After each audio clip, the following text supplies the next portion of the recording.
Back my dear students, मैं हूं विवेक कापड़िया और यह है आपका channel physics in life and life. तो बच्चों, हम लोग जो है सीबीएसई के 10 सैंपल पेपर डिस्कस करने वाले हैं, जिसमें ये मैं स्टार्ट करने जा रहा हूं sample paper number 3।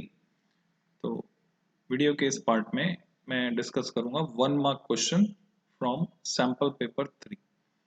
So let's start with this sample paper 3, जो कि 12th फिजिक्स के लिए है। ना केवल सीबीएसई, दूसरे बोर्ड वाले जो बच्चे हैं वो भी इसको करेंगे तो डेफिनेटली उनको फायदा होने वाला है। सो पार्ट 1 में हम डिस्कस करेंगे बच्चों क्वेश्चन नंबर 1 to 10। तो पहला सवाल है, do electrons tend to go to regions of low potential और high potential? So what do you think? आपको क्या करना है, अपना रिस्पॉन्स लिख लेना है किसी पेज पर कि 1 नंबर के इस सवाल में आप क्या लिखेंगे। फिर उसके बाद जो है सॉल्यूशन डिस्कस करेंगे। तो हम जानते हैं इलेक्ट्रॉन्स किधर से किधर जाते हैं, क्योंकि नेगेटिवली चार्ज हैं, तो these tend to go regions of high potential, positive से खींचकर जाएंगे। ऐसा क्यों होता है? क्योंकि ऐसा होने से उनकी पोटेंशियल एनर्जी रिड्यूस होती है। जब पॉजिटिव और नेगेटिव चार्ज के बीच की डिस्टेंस कम होती है तो सिस्टम की पोटेंशियल एनर्जी कम होती है, और कोई भी सिस्टम अपनी पोटेंशियल एनर्जी कम करना चाहता है। जैसे आप खड़े होने के बजाय बैठना पसंद करेंगे, बैठने के बजाय सो जाना पसंद करेंगे। So just like this. So ये है इसका एक्सप्लेनेशन कि इलेक्ट्रॉन जो चलेंगे वो चलेंगे पॉजिटिव एंड की तरफ, हायर पोटेंशियल की तरफ। Next question, to which part of the EM spectrum यानी electromagnetic spectrum does a wave of frequency 5 into 10⁻19 Hz belong? तो ये डायरेक्ट क्वेश्चन ऐसे आपसे पूछा जा सकता है, जो बेस्ड होगा फ्रीक्वेंसी पर या बेस्ड होगा वेवलेंथ पर। तो क्या हमें सारी वेवलेंथ, सारी फ्रीक्वेंसीज याद करनी पड़ेंगी? तो बच्चों, थ्योरी वाला वीडियो आप देखें, अगर रेफर करें, एक ही वीडियो है इलेक्ट्रोमैग्नेटिक वेव्स का, और उसमें मैंने ट्रिक समझाई हुई है, हाउ टू लर्न और मेमोराइज दीज ऑल वेवलेंथ्स और फ्रीक्वेंसीज। तो 10⁻19 हर्ट्ज कहाँ लाई करता है? तो कोई भी आपका जो अंदाजा है वो लिख लें आप, फिर हम डिस्कस करते हैं सॉल्यूशन। तो बच्चों, ये है गामा रेज, 5 into 10⁻19 हर्ट्ज, बहुत ही ज़्यादा फ्रिक्वेंसी है। आप देख रहे हैं 10⁻19 हर्ट्ज के ऑर्डर की फ्रिक्वेंसी है।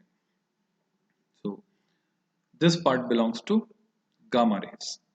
और स्पेक्ट्रम से आप फैमिलियर हैं, नहीं फैमिलियर हो तो आप यहाँ देख सकते हैं गामा रेज जो है, इनकी फ्रिक्वेंसी रेंज यहाँ 10⁻19 के बाद 18-19 के बीच में यहाँ से स्टार्ट हो रही है, ओवरलैप कर रही है। अगर कुछ बच्चे एक्सरे लिखते हैं इसका आंसर, तो भी उनको भी पूरे मार्क्स मिलने वाले हैं सीबीएसई में, एक्सरेज के लिए भी और गामा रेज के लिए भी। So this is spectrum. तो अब हम चलते हैं बच्चों अगले सवाल की ओर। Next question, right 2 uses of X rays. X rays के 2 यूज आपको बताने हैं। तो मैंने इतने सारे यहाँ पे मेंशन किए हुए हैं, इनमें से कोई से 2 यूज आप बता सकते हैं।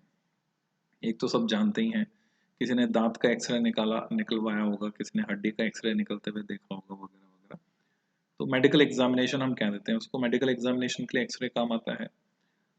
मेटल की सरफेस को चेक करने के लिए एक्सरे काम में लेते हैं। जैसे एक्सरे से निकल क्रिस्टल से डिफ्रैक्शन, एक्सरे का निकल क्रिस्टल से डिफ्रैक्शन स्टडी किया था ब्रैग ने, और ब्रैग्स लॉ दिया था। तो एक्सरे एस्ट्रोनॉमी भी होती है बच्चों, एक्सरे टेलीस्कोप होता है। जैसे हबल का नाम आपने सुना होगा, ऐसे चंद्र है, इसमें कुछ पार्ट जो है टेलीस्कोप, उसमें एक्सरे हम यूज कर रहे हैं। एक्सरे एस्ट्रोनॉमी जो है अर्थ पर से पॉसिबल नहीं है। एक्सरे एस्ट्रोनॉमी के लिए टेलीस्कोप हमें लगाना पड़ता है एटमॉस्फेयर के बाहर, क्योंकि हमारा जो एटमॉस्फेयर है वो एक्सरेज के लिए ट्रांसपेरेंट नहीं है, आ जा नहीं सकती एक्सरेज। ये क्वेश्चन है एनसीईआरटी में, अगर आपने पढ़ा हो तो। So here are some sort of answers. Soft X-rays are used in medical diagnosis as they can pass through the muscles but not through the bones, and hard X-ray in chemotherapy or radiotherapy. In detecting faults, cracks, etc. in metal products, huge bridges, वहाँ भी हमारे X-ray ही काम आ रही है। तो बच्चों, हम चलते हैं अब नेक्स्ट क्वेश्चन पे। Question number 3, name the shape of A wave front originating from। तो आपको उस शेप का नाम बताना है जो वेव फ्रंट ओरिजिनेट हो रहा है एक पॉइंट सोर्स से, एक लाइन सोर्स से। बहुत ही अच्छी फ्रीक्वेंसी से पूछा जाने वाला ये सवाल है। तो पॉइंट सोर्स से अगर वेव फ्रंट निकलेगा तो कैसा होगा? ऑब्वियसली स्फेरिकल होगा, जैसे कि आप यहाँ इस चित्र में देख सकते हैं। ये बूंद को हम पॉइंट सोर्स मान सकते हैं बच्चों। ये पानी में पत्थर फेंके तो ये जो शेप्स आप बनते हुए देख रहे हैं, these are spherical wave fronts. Line source की बात करें तो सिलिंड्रिकल होगा वेव फ्रंट। तो ये तीनों ही तरह के वेव फ्रंट यहाँ पे डायग्राम में हमने दिखा दिए। जैसे कि वेव ऑप्टिक्स में आप पढ़ते हैं, पॉइंट सोर्स की वजह से स्फेरिकल, लाइन सोर्स जैसे ट्यूब लाइट है उसकी वजह से सिलिंड्रिकल, और अगर पॉइंट और लाइन सोर्स बहुत दूर हैं इन्फिनिटी पर, जैसे तारों से जो रोशनी हम इंटरसेप्ट कर रहे हैं अर्थ पर, या सन से जो लाइट आ रही है, वो प्लेन वेव फ्रंट की फॉर्म में आ रही है। Third one is plane wave front. Next है स्टेट बायट-सावर्ट्स लॉ। तो बायट-सावर्ट्स लॉ का स्टेटमेंट आपको लिखना है बच्चों। आपको जो भी याद है वो आप लिख कर देखिए, वीडियो को पॉज कर लीजिए और उसके बाद हम डिस्कस करते हैं solution. It states that magnetic field due to small conductor of length dl carrying a current I at a point at distance r is given by, तो ये फॉर्मूला हमें याद होना चाहिए, mu 0.4 pi dl sin theta upon r square, जहां पर theta जो है एंगल है between the direction of flow of current and the line joining the small element to the observation point. और ये याद रखें कि इसमें डायग्राम जरूर बनाएं, है ना। बायट-सावर्ट लॉ जब भी आप स्पेसिफाई कर रहे हैं, ये वायर का डायग्राम जिसमें हम एलिमेंट दिखाते हैं, आर डिस्टेंस दिखाते हैं, पॉइंट भी दिखाते हैं, तो diagram is a must. Diagram तो जरूर जरूर आपको बनाकर आना है। 2 नंबर में ये क्वेश्चन आता है बच्चों, स्टेट एंड एक्सप्लेन बायट-सावर्ट लॉ ऐसे करके, और उसमें आपको इतना लिखना होता है। पर यहाँ जो क्वेश्चन है वो 1 नंबर में है, 1 नंबर में है, तो भी हमें आंसर को जस्टिफाई करते हुए डायग्राम भी बनाना है और ये भी लिखना है। बोलेंगे 1 नंबर में इतना सारा, इट डजंट मैटर, हमें क्वेश्चन की नीड को सेटिस्फाई करना है। अगर पूछ लिया जाए तो आपको बताना ही है, इसमें कोई हेजिटेशन आपको नहीं करना है। ज्यादा लिखने के नंबर नहीं कटने वाले हैं बोर्ड में। और में है, why does not a charged particle moving at a right angle to the direction of an electric field follow a circular path? तो कोई चार्ज पार्टिकल जो 90 डिग्री एंगल पर जा रहा है इलेक्ट्रिक फील्ड से, वो सर्कुलर पाथ फॉलो क्यों नहीं करता है? तो उसके लिए हमें पता होना चाहिए, सर्कुलर पाथ फॉलो करने के लिए कंडीशन रिक्वायर्ड है, force should always act perpendicular to the direction of motion, जो कि यहाँ पर नहीं हो पा रहा है, इसलिए वो सर्कुलर पाथ फॉलो नहीं करेगा, पैराबोलिक पाथ फॉलो करेगा।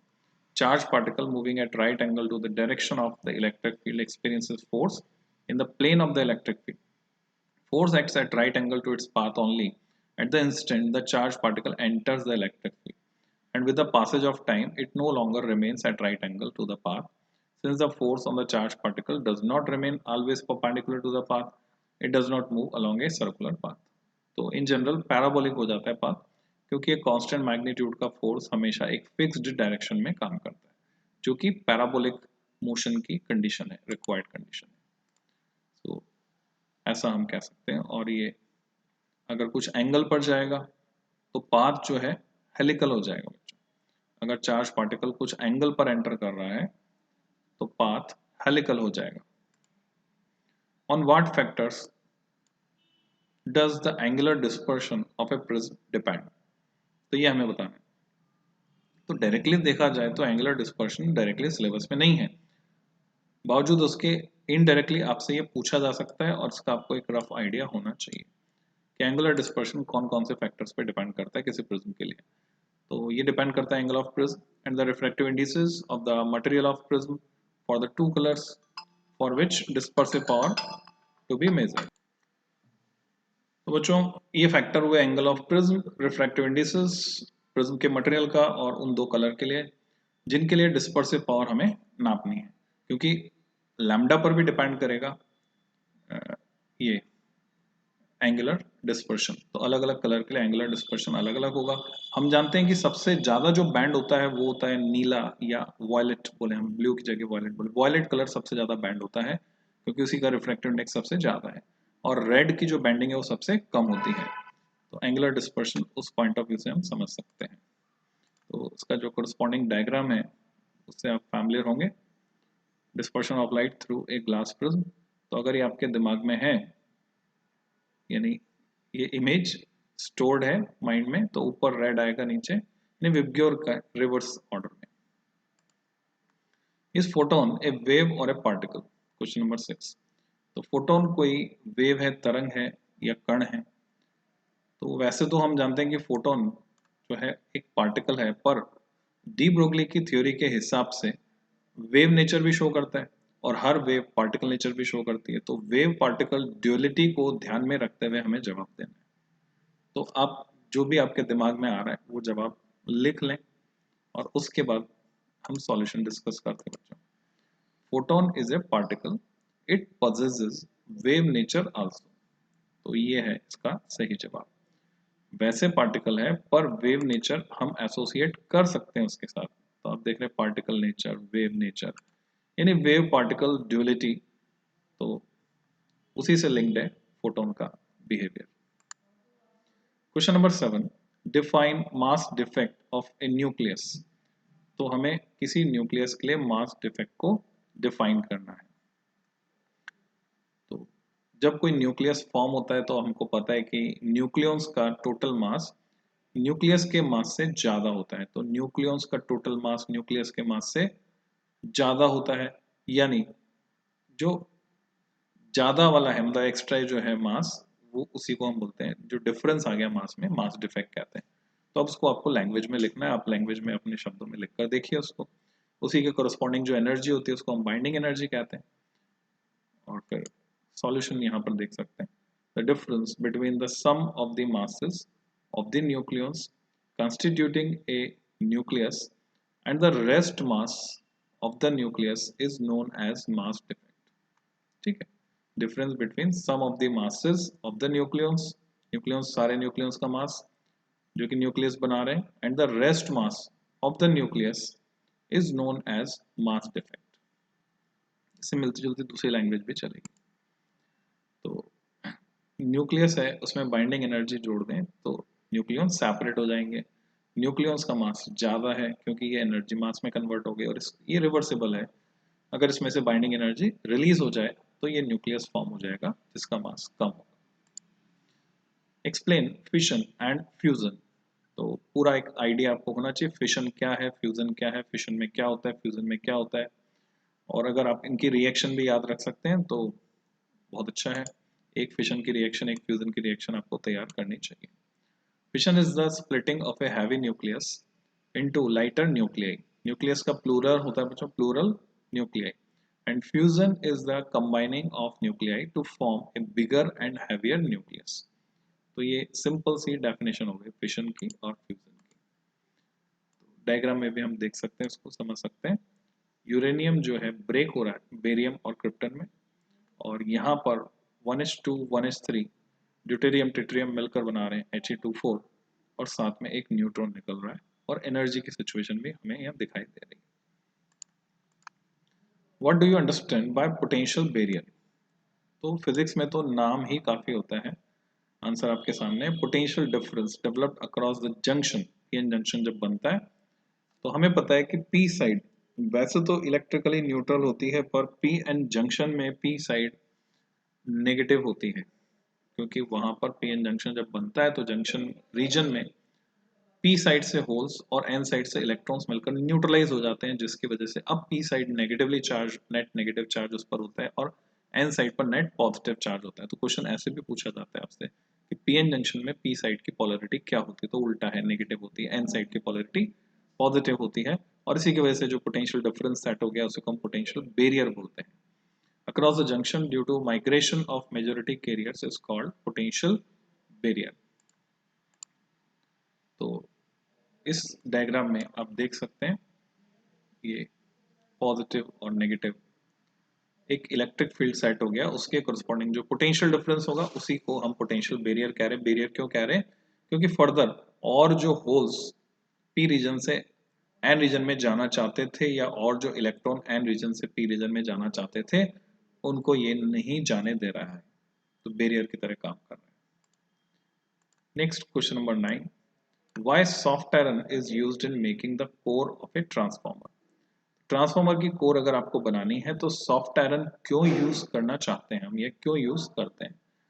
तो बच्चों ये कंपैरिजन था आपके सॉफ्ट आयरन और स्टील की मैग्नेटिक प्रॉपर्टीज में, ये उसी पर बेस्ड क्वेश्चन है और पर्टिकुलर ट्रांसफार्मर से रिलेटेड है क्योंकि वो पोर्शन आपका टेम्प ये परमानेंट मैग्नेट और बोले इलेक्ट्रोमैग्नेट वाला पोर्शन तो हट गया सिलेबस से, मैग्नेटिज्म चैप्टर से, पर ये ट्रांसफार्मर आपके सिलेबस में, तो ट्रांसफार्मर के रेफरेंस में आपको आंसर आना चाहिए।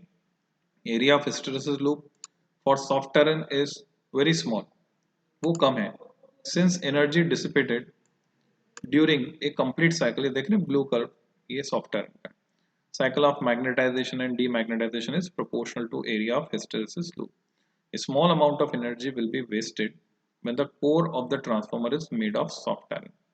तो सॉफ्ट आयरन में कम एनर्जी वेस्ट होगी, स्टील में ज़्यादा एनर्जी वेस्ट होगी, तो यही कारण है कि ट्रांसफार्मर की जो कोर है वो हम किसकी बनाते हैं, सॉफ्ट आयरन की बनाते हैं। Next question number 10, which type of semiconductor is formed when, पहला है germanium is doped with indium, germanium is doped with arsenic. तो अभी आपको आइडिया होना चाहिए कि ये जो इम्प्योरिटी एटम है ये ट्राइवेलेंट है या पेंटावेलेंट है। तो हम जानते हैं आर्सेनिक उसकी वैलेंसी 5 है, तो पेंटावेलेंट है तो एन टाइप बनेगा, और इंडियम जिसकी वैलेंसी 3 है यानी वो ट्राइवेलेंट है तो पी टाइप बनेगा। So here are the answer. यहाँ पर बोरोन दिखाया है, जैसे इंडियम ट्राइवेलेंट है बोरोन भी ट्राइवेलेंट है। यहाँ पर एंटीमनी दिखाया है, जैसे आर्सेनिक पेंटावेलेंट है एंटीमनी भी पेंटावेलेंट है।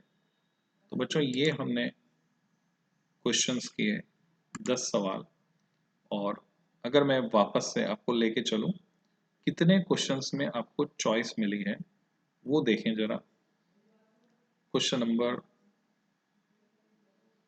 7 में चॉइस दिख रही है हमको, तो क्वेश्चन नंबर 7 में चॉइस है, उसके पहले चलें तो क्वेश्चन नंबर 4 में चॉइस है, ठीक है, 4, 7 इन दोनों में चॉइस है और लगा हुआ था, उसके और पहले चलते हैं हम, तो क्वेश्चन नंबर 2 में चॉइस है 2, 4, 7। तो ये हम आगे वापस लौट कर, तो बच्चों 3 सवालों में एक एक नंबर के जो 10 सवाल आपको मिलने वाले हैं उसमें से 3 सवालों में आपको मिलने वाली है चॉइस। सो मिलते हैं बच्चों नेक्स्ट पार्ट में असर्शन रीजन और केस स्टडी बेस्ड क्वेश्चन के साथ। Till than happy learning.